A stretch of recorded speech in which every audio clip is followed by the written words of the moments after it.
राधे राधे दोस्तों, स्वागत है आपके अपने YouTube चैनल कथा संसार पर। दोस्तों, आज का हमारा किस्सा है एक जाट और जाटनी का बड़ा ही मजेदार और रोमांचक किस्सा। यह सुनकर आपको बहुत आनंद आएगा। अगर आपको किस्सा पसंद आए तो कृपया लाइक और शेयर कीजिए और उसके साथ साथ हाइप जरूर दीजिए।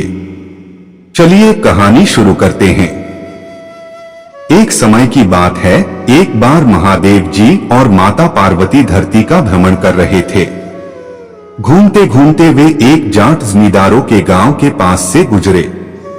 उन्होंने देखा कि 20 से 25 लोग एक बरगद के पेड़ के नीचे बैठे हैं और 5-6 लोग वहीं पर एक चबूतरे पर बैठे हैं। तो महादेव जी ने हाथ जोड़कर उनका अभिवादन किया। तभी माता पार्वती उनको हैरत भरी नजरों से देखने लगी और फिर कहने लगी, आप तो देवों के देव महादेव हैं और इन साधारण मनुष्यों को हाथ जोड़कर अभिवादन क्यों कर रहे हैं? महादेव जी ने कहा, यह कोई साधारण इंसान नहीं है। इस समय यह देवताओं से भी बढ़कर हैं। माता पार्वती ने कहा, ऐसा कैसे हो सकता है कि यह देवताओं से बढ़कर हैं? तब महादेव जी ने कहा, इस समय यहाँ पंचायत हो रही है, यानी यहाँ दोषी निर्दोष सही गलत का फैसला हो रहा है। और जो चबूतरे पर 5-6 लोग बैठे हैं, ये पंच परमेश्वर हैं। ये अपनी बुद्धि से बिल्कुल सही फैसला करते हैं। माता पार्वती कहने लगी, मैंने तो पहली बार सुना है कि पंच भी परमेश्वर होता है।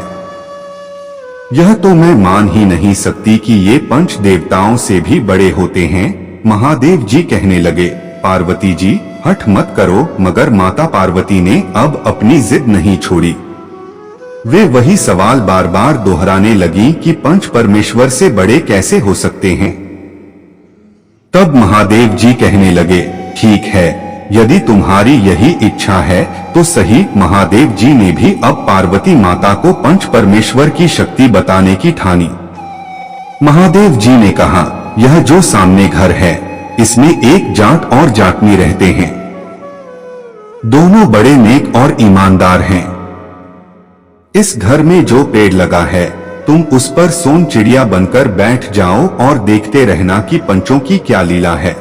माता पार्वती सोन चिड़िया बनकर जाट के घर में लगे एक पेड़ पर बैठ गई।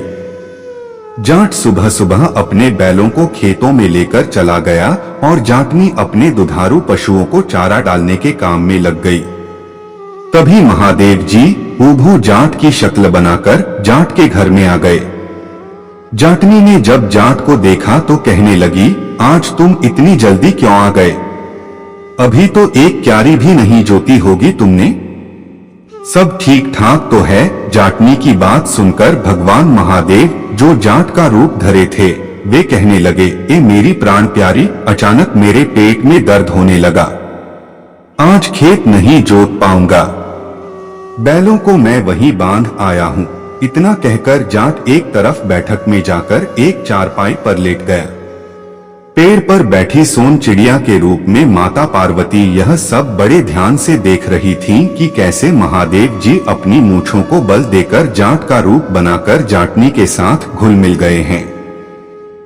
उधर असली जाट खेतों में भोजन का इंतजार करता रहा कि पता नहीं घर में सब ठीक है या नहीं, क्योंकि पहले कभी ऐसा नहीं हुआ कि जाटनी खेतों में भोजन लेकर समय पर न पहुंची हो। वह भूख से परेशान हो गया।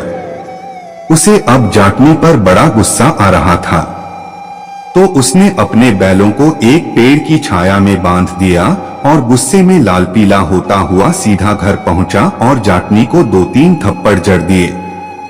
यहाँ आराम से बैठी हो, ध्यान नहीं है कि खेतों में भोजन लेकर भी जाना है। जाटनी कुछ बोल पाती उससे पहले जो भगवान महादेव जाट बने थे, वे भीतर आ गए और असली जाट का हाथ पकड़कर बोले, तुम मेरी घरवाली को क्यों मार रहे हो?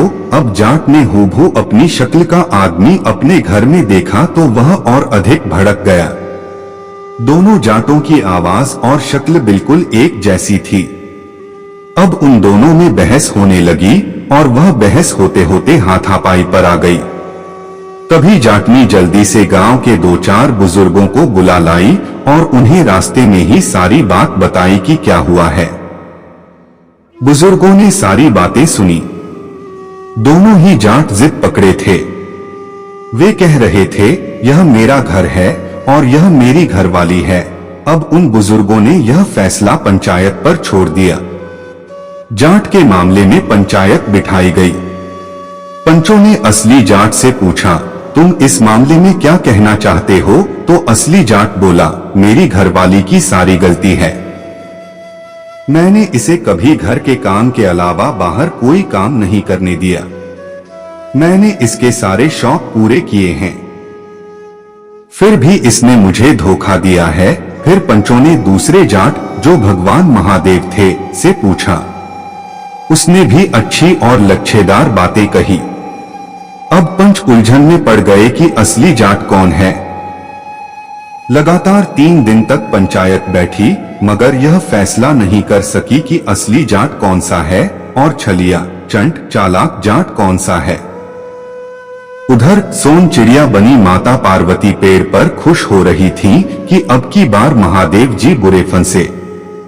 फिर एक बुजुर्ग पंच जो बड़ी बड़ी पंचायतों के फैसलों को तोड़कर सही फैसला करता था, उसे बुलाया गया। वह वहां आकर सभी बातों को ध्यान से समझने के बाद बोला, एक कुम्हार से कहो कि वह घड़ा और उसका ढक्कन ले आए। कुम्हार ने ऐसा ही किया। वह बुजुर्ग पंच असली जाट से बोला, अगर यह घरवाली तेरी है तो तू इस घड़े में बैठकर दिखा दे। असली जाट हाथ जोड़कर बोला, मुझसे यह काम नहीं होगा। फिर वह बुजुर्ग पंच नकली जाट से बोला, अगर यह घरवाली तेरी है तो इस घड़े में बैठकर दिखा दे। नकली जाट तो ठहरे स्वयं भगवान। पलक झपकते ही उन्होंने अपना छोटा रूप कर लिया और घड़े में बैठ गए।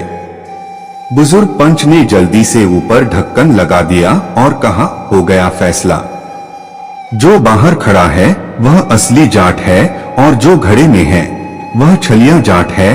अब पंचों ने 2 लोगों से कहा कि इस घड़े को गांव की सीमा में दबाओ। तभी महादेव जी ने मन ही मन माता पार्वती का स्मरण किया, मुझे बचाओ जल्दी से। अब तो तुमने देख ही लिया होगा कि पंचों की बुद्धि और शक्ति। तभी माता पार्वती हूबहू जाटनी की शक्ल बनाकर वहां पहुंच गईं। पंचों ने जब यह देखा तो सब हैरान रह गए। सब यही सोचने लगे कि घड़े में बंद जाट की घरवाली यह है। सबने सोचा कि गलती न तो जाटनी की है और न ही इस नकली जाट की है।